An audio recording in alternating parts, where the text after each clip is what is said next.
Good morning, all of you. Can you all hear me? Okay, right. I hope you all are in good health. Stay safe and stay healthy. Our focus is going to be on the drama Twilight of a Crane. Right? It was written by Yuzua Junji Kinoshita. Right? Before entering into the drama, let's have a brief outlook of our literature paper, O-level literature paper. In your literature paper, you have two parts, part 1 and part 2. In part 1, you will have two sections, part A and part B. In part A, there will be 6 context questions. Each question carries 6 marks. You can score marks through answering this section properly. In this section, you will have 1 or 2 contexts in dramas that are in your syllabus. You have 2 dramas in your syllabus, The Bear and Twilight of a Crane. Sometimes you may have 1 or maybe 2 from these dramas, right? Very simple questions like they will give you an utterance from the drama and ask where are these lines taken from, who is the writer, who spoke these lines, to whom it was spoken, what is the attitude of the character who uttered these lines. These are the very simple questions that are asked. By giving a very short answer, you can easily get 5 marks for context questions, right? I think it will definitely help you to get A, B, or even an S, right? Then in part 2, you'll have to answer 4 questions, 1 from the poetry, 1 from the prose, 1 from the drama, and finally from the novel, right? In that section, in drama section, you will have 2 questions, 1 from the Bear and the other one from Twilight of a Crane.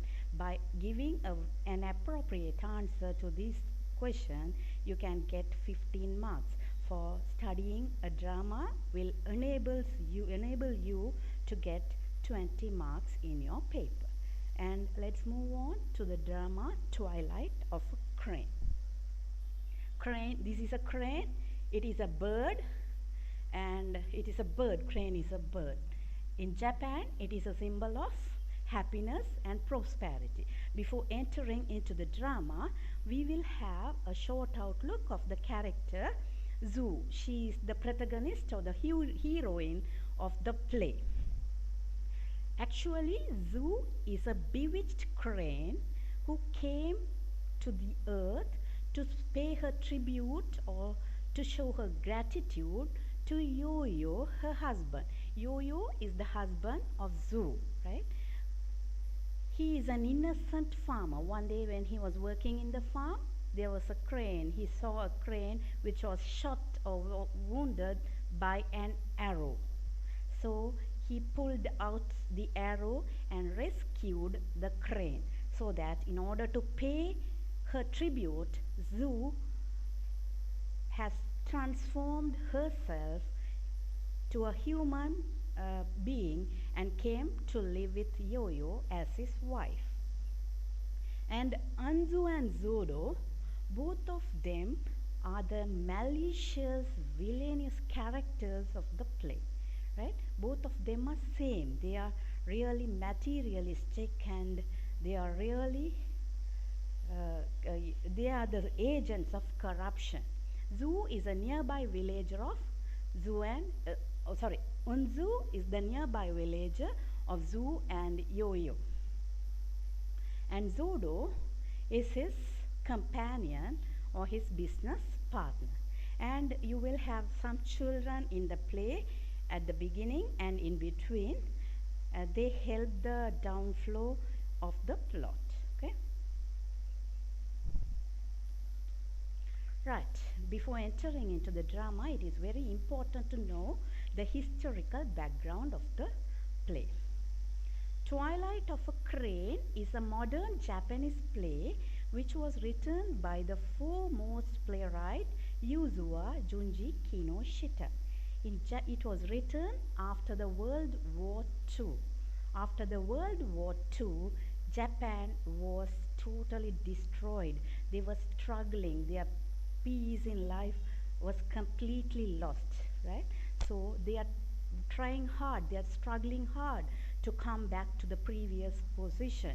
This resulted materialism and capitalism. And it was first staged in 1949 after World War II. And the story of this drama is based on a Japanese folk tale, The Crane Wife. What is a folk tale? A folk tale is the spelling is wrong.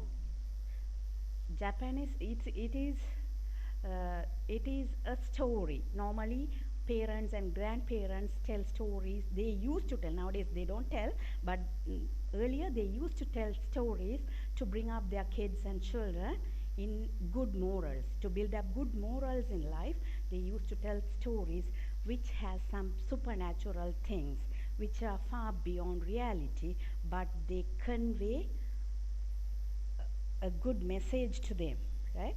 So this story is based on a folk tale, The Crane Wife. And though it is based on a story, it strongly criticized the contemporary themes as capitalism, materialism, greed for money, and corruption. It had to face the wartime censorship due to that, because it criticized the contemporary themes of Japan. Though it is based on a story, it indirectly criticized the prevailing theme after World War II, that is capitalism and materialism. Right? There is a question: what is capitalism? Capitalism, it is a business term, right? Some people with money, they use the working class people, they use the labor of the working class people, they suck their sweat and blood, and from that they gain profit. They are left with, these people, the working class people, they are given a very small amount, a part of profit, but the capitalists, they enjoy the maximum benefit from their work. That is capitalism. Materialism, it is all about money, going behind money, seeking money again and again. And greed for money and corruption. When materialism and corruption are prevailing, there must be corruption. People, innocent people, they are corrupted by these kind of malicious people. As it indirectly criticized the themes, it had to face the wartime censorship. You know what censorship is. It was censored, right? And as a leftist, Kinoshita deeply criticized the people of modern Japan who were victimized by the urbanization and industrialization. He criticized he portrayed that they have become victim of these things, and they were totally departed from traditions and conventional farming. They gave up farming, they gave up their tradition, and they started running behind money. This is the historical background of the play. Now let's have a brief outlook of the story of the play. Actually, the play Twilight of a Crane is fabricated around a beautiful fabric called senba ori, which is made out of the feathers of a live hen crane. Not one or two feathers. It needed 1,000 feathers from a live hen crane. And I have already told you, the protagonist or the heroine Zoo is a bewitched crane. She wove that piece of fabric as a gift to her husband, to show the beauty of nature, to show her love to her husband Yo-Yo. She weaves that cloth. The story is based, it is fabricated around that cloth. And when the screen opens, Yo-Yo is introduced first as a humble, simple villager, enjoys his life playing with small children, and loves his wife Zoo immensely. Right? When the stage opens, you can see a group of children on the stage. They are at the they are in front of the tumbled down, partly damaged house of Yo-Yo. Right? They are in search for Zoo. They want to play with Zoo. They want her company. But at that time she is missing. She has gone somewhere else. But this Yo-Yo, he is sleeping by the fire inside the hut. Due to the winter season, he is sleeping by the fire. And when, yes, this shows the children want Zoo. This shows the children like the company of Zoo.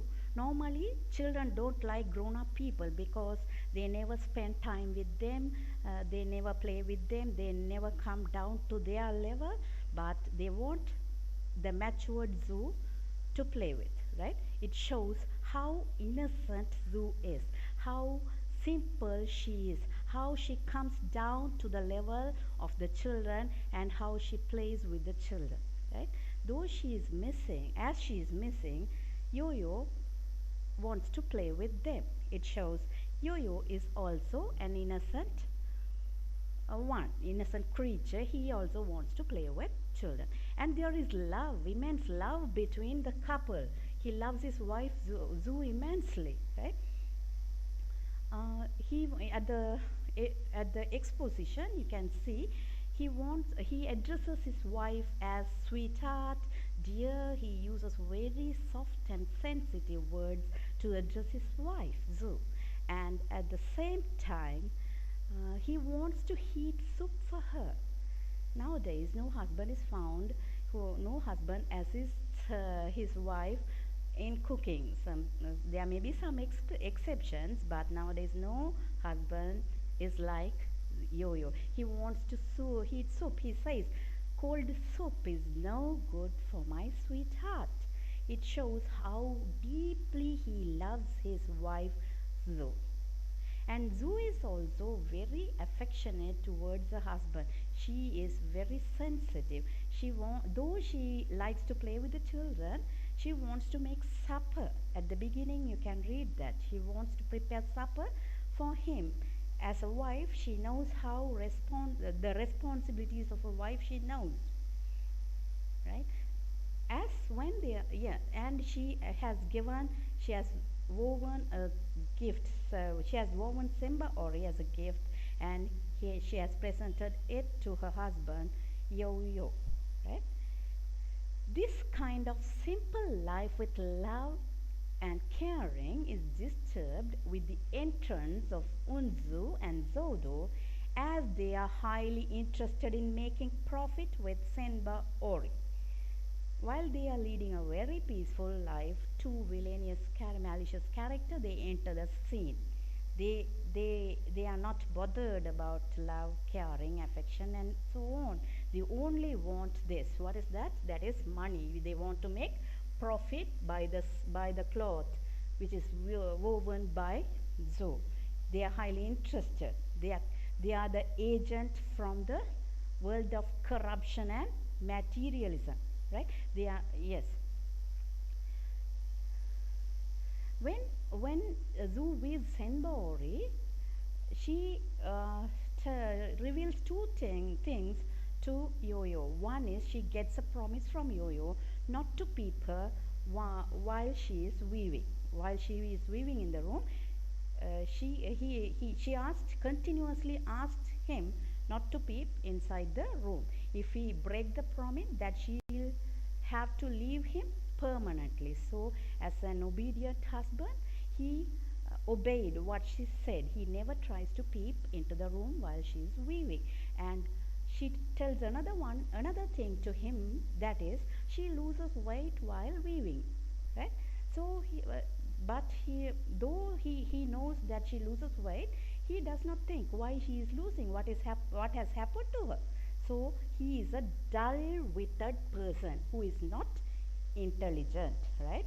These Zodo and Unzo, they continue to persuade this dull-witted, less intelligent yo-yo to make profits by selling the heavenly cloth to lead a luxurious life.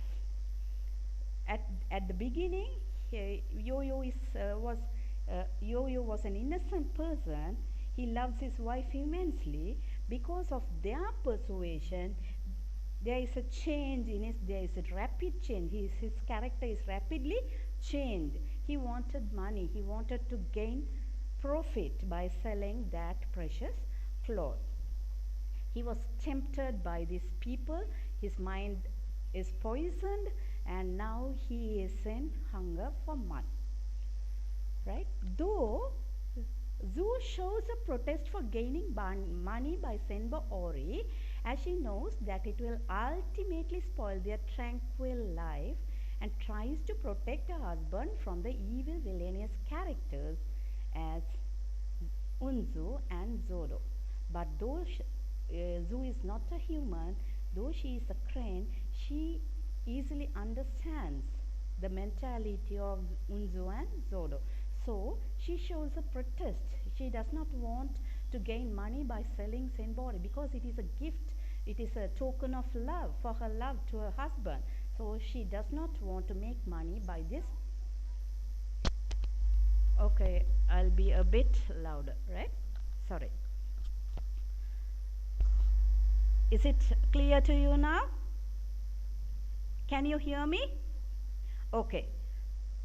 Though Zhu shows a protest of gaining money by Senbo Ori, as she knows that it will ultimately spoil their tranquil life, and tries to protect her husband from the evil characters as Unzu and Zodo. Though Zhu is not a human, though she is a crane, she easily understands the mentality of evil characters. He wants to protect her innocent husband for being money oriented. She wants to protect him so that she shows a protest. She doesn't want him to make money by selling Senba Ori, right? That she knows that greed for money and avarice will definitely spoil their peaceful life. But what happens next? Yo-Yo gradually changes as they poison his mind with avarice and greed for money. Avarice is extreme desire, right? Money is important, but avariceness, it is far beyond that. It is an extreme desire to earn money and greed for money. Though he is, as I have already told you, he is not intelligent, he is dull-witted, he is easily manipulated by these evil characters. They manipulate. In their hands, he is a puppet in their hands. He is like a puppet. They are able to control him by polluting his mind with avarice. Right. Now he is chained. Though Zhu explains weaving more and more Senba Ori is really a hard task for her, and it causes her to reduce weight, Yo-Yo fails to understand. He becomes furious and threatens to leave her. He starts using abusive words and insults her. At the beginning, we see how he addressed his wife. He addressed his wife as sweetheart, he addressed her as dear, and so on. When the greed for money captured his mind, he is totally changed. There is a total change in his character. He becomes furious. He shows his anger to his wife, and he threatens her. If you fail to weave more clothes, I will leave her. And he started to scold her using abusive words as, I dislike you, I don't like you, you are a cross woman, like that. He Insat humiliated her because of the avarice for money. At the end, what happens? Then Zoo weaves two more pieces of clothes and asked him to sell one and keep the other as a token, not taken, it is token, as a token of love. Here, yes, finally, with plucking, she wants to weave two more clothes. He asked for one, but she weaved two clothes by plucking 2,000 feathers from her own body, undergoing a severe pain and suffocation. This shows how much she loves her, and she gives him gives them to him and asks him to sell one to cater his hunger for money and to keep another one as a token of love to remember her forever. Finally, while Zoo weaves the cloth, Yo-Yo breaks the promise and peeped into the weaving room. Therefore, the crane identity of Zoo is revealed to him, as she has already had a promise not to peep her while she is weaving, but because of the persuasion of Unzu and Zodo, he peeped into the weaving room. So the pledge is broken. He has broken the promise. The trust between them is broken. So they have to face the ultimate destiny. As he breaks the promise, Zoo has to leave him permanently. She left her. She had shed almost 2,000 feathers from her body to weave two Senbo oris. She had the minimal feathers to have a flight. So, as he breaks the promise, she doesn't want to live with him forever. She left him in total, endless pain. He has to lose her forever. This is the outline of the story. Now let's move on to the themes of the play. The play highlights 5 important themes. One is love and trust. When there is love, there must be trust. The couple should trust each other. Love and trust is one theme, and greed for money, that is avarice, is the other theme. They are the 2 important themes of the play, and there are some sub-themes: nature versus human. How nature is defeated. There is a battle there. This is nature versus human, innocence versus corruption, femininity versus male chauvinism. So there is a battle between 2 themes.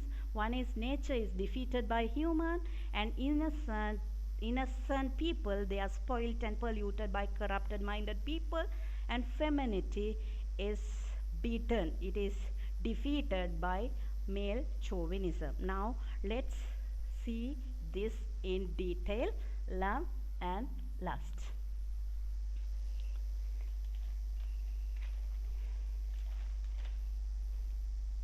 Right, love and trust. In love, there are some elements, first of all, the origin of love, how the love started, that is how the love began. One day when Yo-Yo, the peasant who was working in the farm, he discovered a crane which was wounded by arrow. The crane is Zoo, and she was wounded by the evil. She is supposed to be wounded by Unzu and Zodo. Their love started with that. As Yo-Yo helped her he rescued her. He picked the arrow and saved her life. He rescued her life. For her, he is like a god who saved her. From that, the love originated, so that she wants to pay her tribute to him for rescuing her from the arrow. She transformed herself into a human, beautiful lady, and came to live with Yo-Yo just like a wind. Once Unzu revealed that she came just like a wind to live with him, right? That is the origin of love. Here we can see Zozo, Yo-Yo is kind-hearted, and Zoo is full of gratitude. It is the beginning of their love. And sacrifice. The second thing is sacrifice. Sacrifice is important in love. In your family also, you have experienced a lot of sacrifice because of the love that they have on you, your parents. They sacrifice many things. They sacrifice their time, they sacrifice their money, they sacrifice their desires for the sake of you. Here also there are a lot of sacrifice which is done by Zoo. One is Zoo sacrificed a crane identity. Crane identity. Being a crane, it is less response. If she is a crane, she can fly in the sky without having any responsibility. It is lack of responsibilities, and it is free. There is no control to her, and she can live with the nature. She sacrificed her crane identity to show her love to Yo-Yo. So it is one sacrifice. And other thing is she sacrificed her feathers. Feathers, yes, she plucked 1,000 feathers, enduring severe pain, and she weaves that cloth for him. So there is sacrifice. She sacrificed her feathers, and she sacrificed her health also. Because of the love that she has on Yo-Yo, she sacrificed her health. She becomes lean, she becomes slim after she finishes weaving the cloth. So she sacrifices her health. So in love, the sacrifice is important, and Zoo sacrifices her crane identity, feathers, and health for the sake of love that she has on Yo-Yo. And the other thing is care and attention. If there is love, there must be they must be very caring in between couple. In between them, there must be caring. Here also in the exposition, we can see how caring both Zoo and Yo-Yo are. Yo-Yo is very careful about his wife's health. He wants to heat the soup, and she wants to prepare supper. And yes, they are very caring. They are very lovable, right? And attention. They attend to each other's needs, right? So it is another important fact in love and trust. And the final thing in this theme is mutual trust. When there is love between a couple, between two, maybe between friends or even husband and wife or even lovers, there must be mutual trust. They should believe each other. They should trust each other. If there is no trust, the love will have to face a bad ending. Here also we can see the mutual trust. As Zoo requests him not to peep into the room while weaving, he obeys. He accepts her request and behaves as a good husband because he has trust in her. And at the beginning, when the children ask for Zoo, she is not found in the hut. She has gone somewhere else. But Yo-Yo does not know where she has gone. When he asks for her, she is stammering. She does not give a good answer because she is tensed and she is stammering. But because of the trust, Yo-Yo does not have any doubt on her. And in mutual trust, we can see. Okay.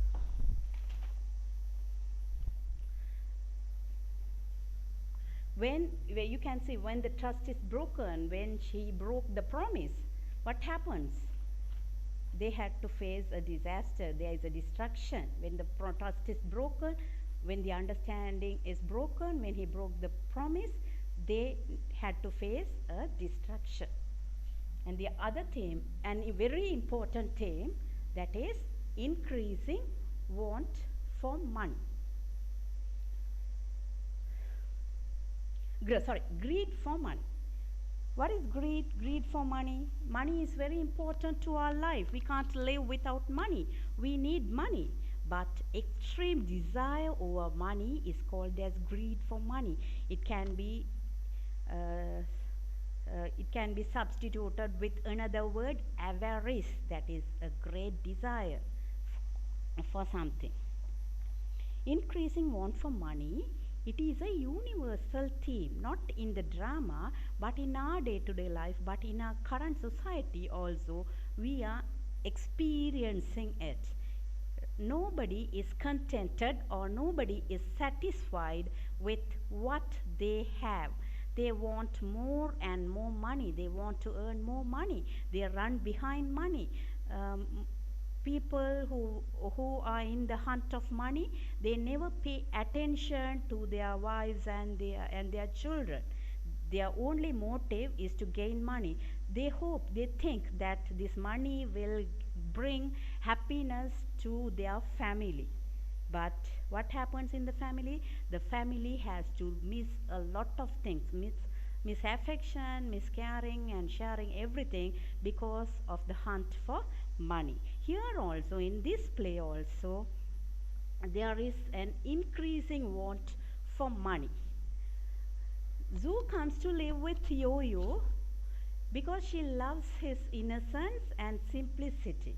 She wants to be with him in the field, in the rural side, in the agricultural background.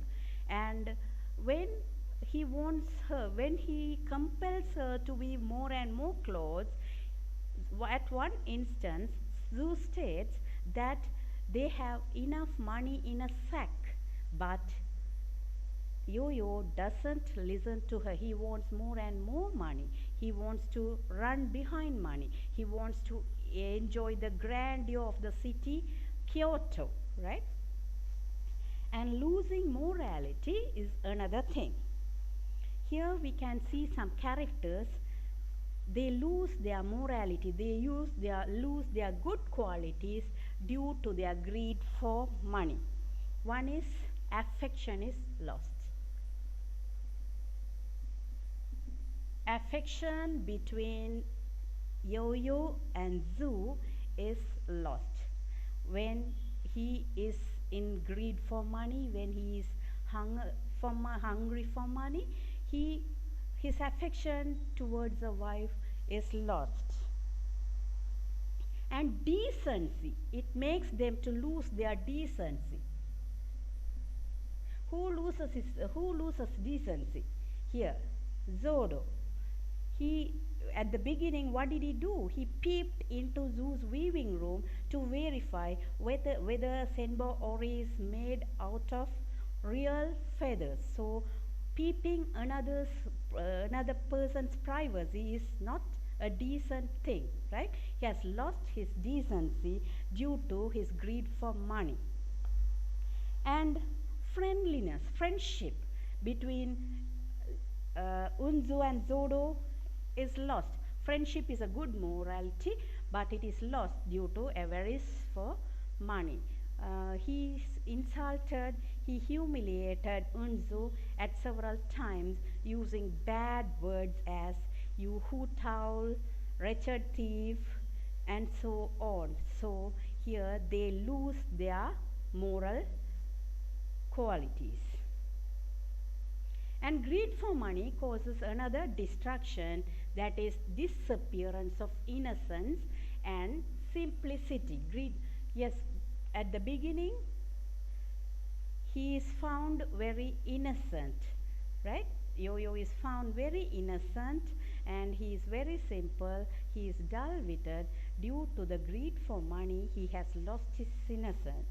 He has become very cruel. He has become ill-witted like Unzu and Zodo. He threatens his wife, he scolds his wife, and he gets angry, so his innocence is lost.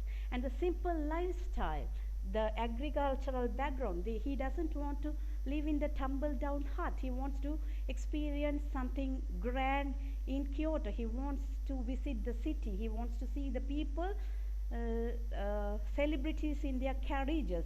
He wants to see the cherries in blossom. So the simplicity of the natural rural life is lost due to greed for money. And the other thing is disappearance of happiness. Yes, Zoo comes to live with Yo-Yo because she wants to keep him happy. She wants to pay her tribute to him. She wants to make him happy. She wants to make himself contented. But this greed for money, this avarice made the loss of happiness, right? She gives the clothes in Bori as a token of love, but it has become the failure for their happy life because of the avarice. As he wants to gain profit from Senba Ori, he has lost his happiness forever. So these two, love and trust and greed for money, are the two major themes of the play, and there are some battles also. We'll see that. Not here. Here.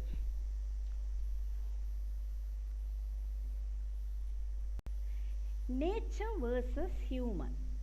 Yes. Nature. Zoo is the symbol of nature. Yo-Yo, Zodo and Unzu, they are the symbol of human beings. They are real humans, and Zoo is a bird. She belongs to the nature, right? She is defeated. Though nature supports the human immensely, what do the human do? What do? We hurt the nature. We disturb the nature. We disturb the balance of the nature, right? Though nature wants to help Yo-Yo, the Zoo wants to help Yo-Yo. She wants to keep him happy, but finally what happens? She is defeated by these people. She was corrupted. She was destroyed. She was hurt by humans. So that is the God's creation. We are self-sufficient with nature, but we fail to understand how nature is helpful to us, right? The next theme is innocence versus corruption.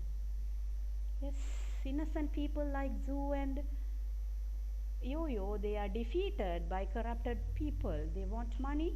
They want to destroy their peaceful, tranquil life. But finally, they have become successful. They are victorious over innocent people.